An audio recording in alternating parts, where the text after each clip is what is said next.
Assalamualaikum warahmatullahi wabarakatuh. Ketemu lagi dengan saya, Ki Bagus Purwas. Apa kabar sedulur semua? Semoga semuanya selalu dalam keadaan sehat walafiat, selalu diberikan rezeki yang banyak oleh Allah Subhanahu wa taala. Amin.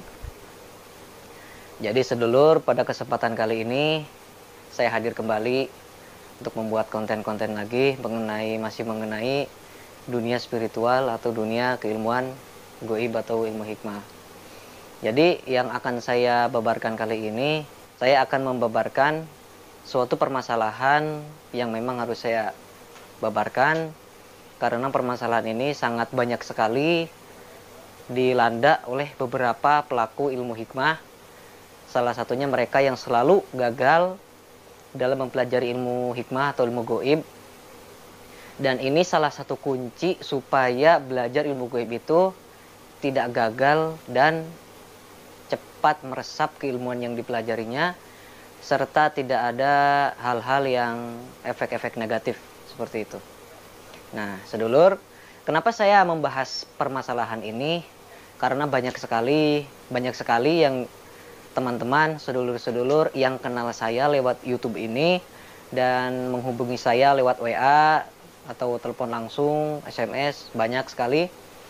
Nah, mereka itu rata-rata ingin belajar keilmuan di padepokan saya, tapi saat mereka datang ke saya untuk belajar, mereka curhat, katanya mereka sudah belajar kemana-mana, bahkan ke guru-guru yang menurutnya sangat memiliki kelebihan, atau guru-guru yang sudah terkenal mungkin di televisi atau di YouTube juga, tapi kebanyakan malah tidak ada hasilnya.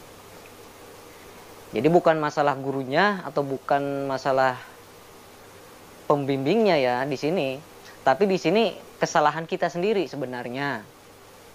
Jadi gini sedulur, banyak sekali pelaku ilmu hikmah atau ilmu goib yang belajar akan tetapi dia tidak memiliki dasar yang saya sebutkan di video kemarin.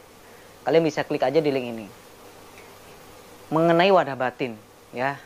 Satu, wadah batin dia belum cukup, sehingga ilmu yang dia pelajari itu tidak akan maksimal. Seperti contoh nih, ada orang yang belajar ilmu pengasihan.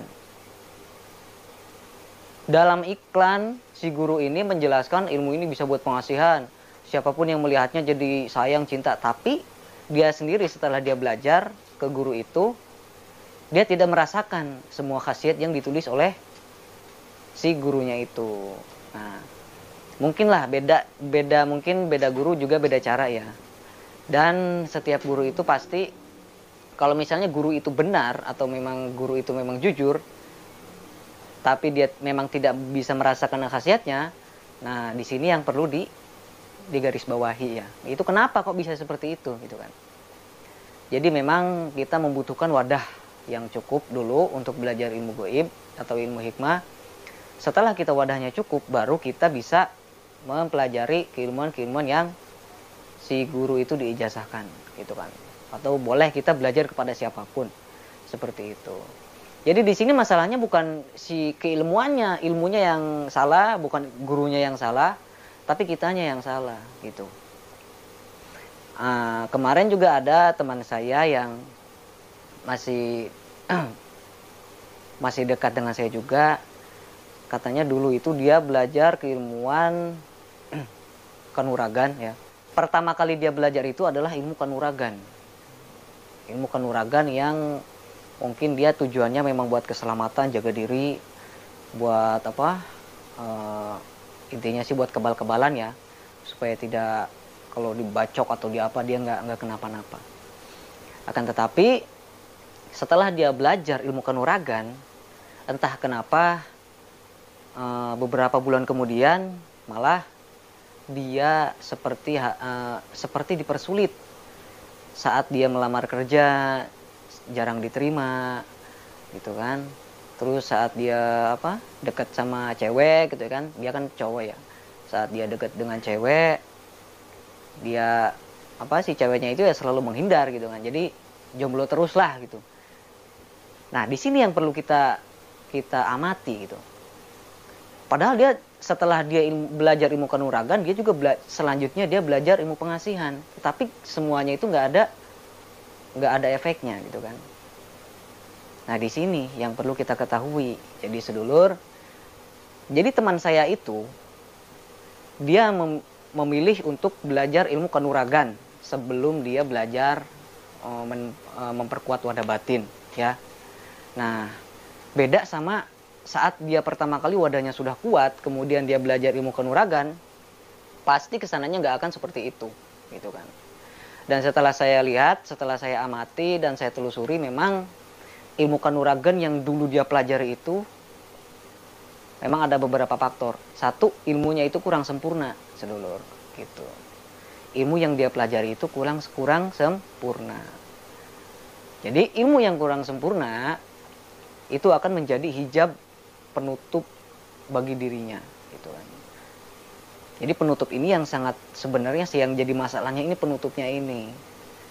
Seseorang yang punya hijab di dalam dirinya, penutup ya. Jadi dia mau belajar ilmu apapun hanya sedikit masuknya. Energinya hanya masuk sedikit, gitu kan. Nah, di situ kita harus membutuhkan wadah yang kuat itu ya di situ gitu kan. Di situ. Jadi ilmu apapun dia akan meresap ke dalam wadah batin kita. Beda sama wadah batinnya belum kuat, terus dia belajar yang dia pelajari pertama kali itu ya ilmu kanuragan, ilmu kesaktian. Nah, bukan ilmu kesaktiannya kok yang salah, bukan, tapi kitanya gitu. Dan memang sebenarnya para guru-guru juga sangat jarang sekali untuk memberi saran supaya dipelajari dulu ilmu yang untuk memperkuat wadah batin. Iya, sangat jarang sekali. Masa sih? Gitu kan? Iya, benar. Contoh nih, ada seseorang yang mau belajar ilmu pengasihan atau ilmu kekayaan. Dia belajar kepada seorang guru, kepada kiai contoh. Yang dia cari itu misalnya ilmu kekayaan dunia misalnya kan. Saat kita sudah sampai, kita sampaikan apa yang kita inginkan, dan kemudian si guru itu memberikan apa yang kita minta itu. Kita sudah kasih mahar, ilmu sudah diberikan, kita pulang, gitu kan? Biasanya seperti itu kan? Ya paling dikasih saran-saran apa gitu kan. Contoh kalau seperti ini. Ini kita misalnya masih nggak tahu apa-apa mengenai dunia spiritual.